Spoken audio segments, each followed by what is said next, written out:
For the last 10 months, we've been asking this question: is Portland over? And tonight, we begin a series of reports focusing specifically on the homeless crisis. And I start tonight by taking you to a neighborhood that's simply overwhelmed. It's a snapshot in time documenting the cycle of this human tragedy.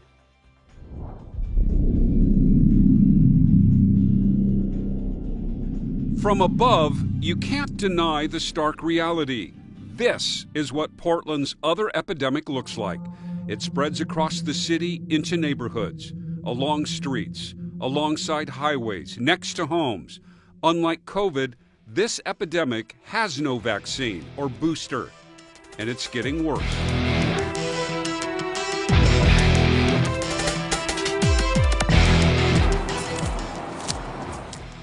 This is what it looks like from the ground.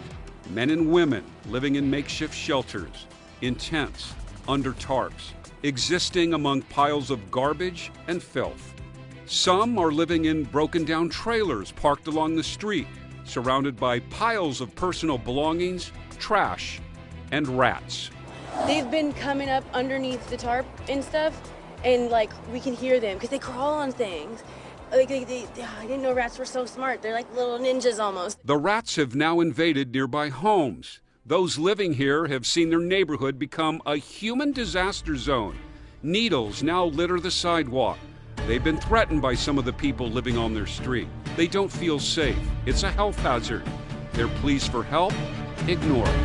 They've been there for almost 2 years now, and no one has removed them. So I think it's time for them to actually do something about it. This is what Portland's human tragedy looks like. Welcome to Southeast 94th and Pardee. I've been here since the summertime, and when they moved people from over that area, they all came over here, and then we all kind of got bunched together. And now I think it's because before we all followed the rules, like the 6 feet apart stuff, so they weren't really bothering us. Lahua is not just a statistic. She's a woman who ended up homeless. So and then now there's a bunch of trash here that wasn't here before, a bunch more people that wasn't here before. So now we all have to move. Lahua doesn't want to be here. She didn't choose to be homeless. A roommate that didn't pay rent. So therefore we couldn't catch up. It was already too far gone that we couldn't catch up. This morning, Lahua has a decision to make. These are notices right here. But the way they post these notices are ridiculous. They post them back in the trees where nobody can see them. The city has posted green notices declaring this an illegal campsite, giving campers 10 days to move. Crews are set to clean up the site tomorrow. Lahua isn't surprised. She's been through this routine before. These people come and they'll take all your stuff and they'll pack it all up for you. It doesn't matter if it's garbage or whatever it is. They'll pack it all up into one thing, and you can come. They'll leave it out here on the trail for a few days, and if you don't come get it by then they'll take it to a locker. So that means anybody can come by and take your stuff. So it means whatever you did have is gone. Where do you go when there is nowhere to go? They'll go either down the trail or up the trail. There's a lot of these people don't really have any place to go. Early the next morning, the cleanup begins. A yellow box truck has arrived. Rapid response cleanup teams are clearing up campsites, trash, and garbage, packing the truck full. But their efforts only focus on this specific area where the notices were posted. Most of the homeless who were here simply moved a few feet down or up the trail. The next morning, piles of garbage and debris have replaced most of the tents and tarps. Cleanup crews will return in a few days to pick up what's left. Lahua and her boyfriend didn't leave. She's staying in a trailer parked on the street. Okay, Mia. Take care of it. Yeah. Her friend tells me she's feeling sick and is staying inside today. Many of those who used to live here haven't disappeared. They're just waiting to see where they'll go next. They did a cleanup yesterday here. Did you have to move during that cleanup? Oh, yeah. Where did you move to? I just everything packed up. I haven't moved yet, so just kind of waiting to see what happens.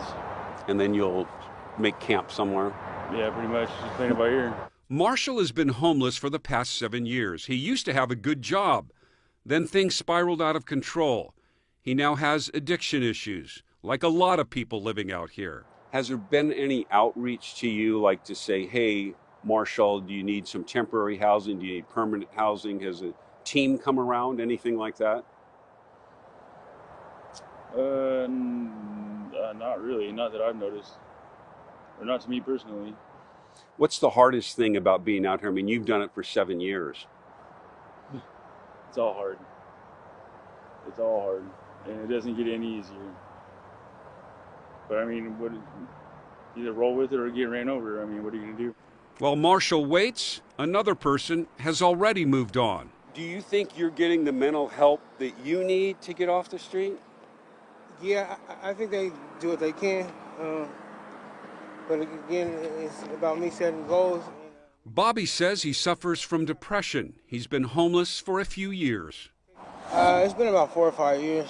But how do you survive out here? Just every day, just set goals. And small goals. And yep, it's every day set a goal. If they tell you to move on after a cleanup, where do you go? Until that sheriff roll out, man, I leave, no conversation, and I come back. To the same spot usually? Well, not exactly the same spot, but you know. When you talk with those out here, when you listen to their stories about how they ended up here, when you see the addiction problems, those with mental health issues, you're moved with compassion. But what if you lived on this street, the crisis unfolding feet from your front door? After every cleanup, the cycle starts all over again. Where do you draw the line between compassion and tolerance? Honestly, they're wasting their time and the taxpayer money. These people are going to be right back. The city does not have compassion for these people or compassion for us. These people need help. Todd Littlefield lives in the heart of Southeast 94th and Pardee. He's been outspoken about the city's lack of response. I'm not going to offer an excuse for why we're forgotten. It's clear that we're forgotten. It's clear that the city does not care. They have no compassion. They have no compassion for us, the neighbors, or the people that are on the streets being assaulted every night. Mari Factor feels unsafe. She can't let her children play outside. I can't let my kids ride on that trail, beautiful trail that's very long. It's not so beautiful anymore because it's scary. So many homeless people there. Mari says some homeless have entered her fenced yard. So that's why I have to lock all my back doors, windows with wood, just in case. I don't know what we're dealing with. I have my big yard and I can't let them out and play. How is that possible? Yeah. It's not fair. I lived in the neighborhood for over 40 years, so I haven't ever seen it like this. Martin Johnson is compassionate towards the homeless, but says what's happening here wouldn't be tolerated in other parts of the city. I understand that people are homeless, and I understand there are some that have and some that don't, and they need it. But we have a crime situation in our way. We have stolen cars back there. They steal the catalytic converters off of cars from my neighbor left and right, and we have needles, we have prostitution, we have a guy that's got a bike situation, we're stealing bikes. As for the cleanup that just took place, so that doesn't mean anything. You know why? It's like a Band-Aid. They're there for that moment, and you take the Band-Aid off, you still got the wound.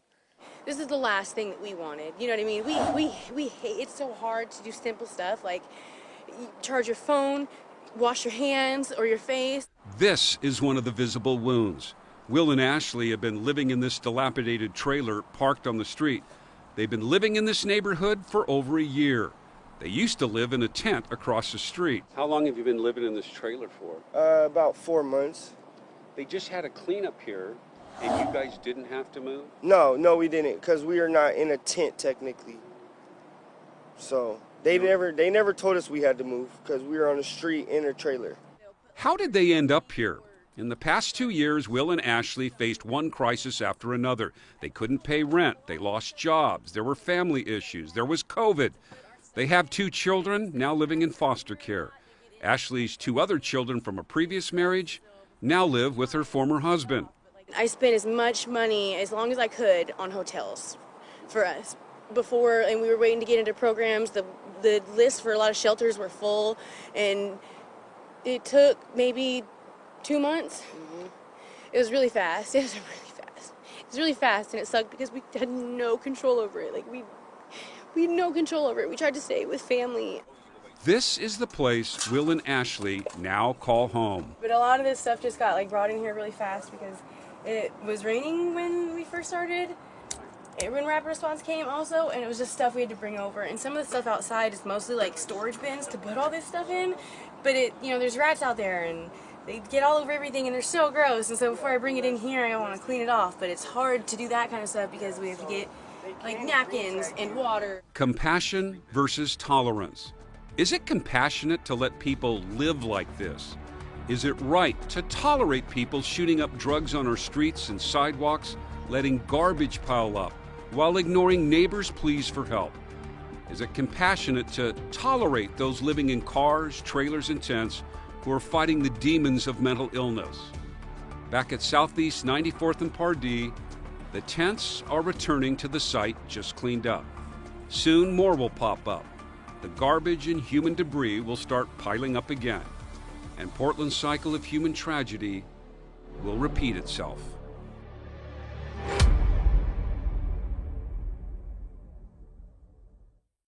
And this is what 94th and Pardee looks like tonight. This video taken just this afternoon. More tents are moving back. Another trailer covered in tarps is now parked on the street. All this after the cleanup about 2 weeks ago. And this is the cycle that continues to repeat itself over and over again.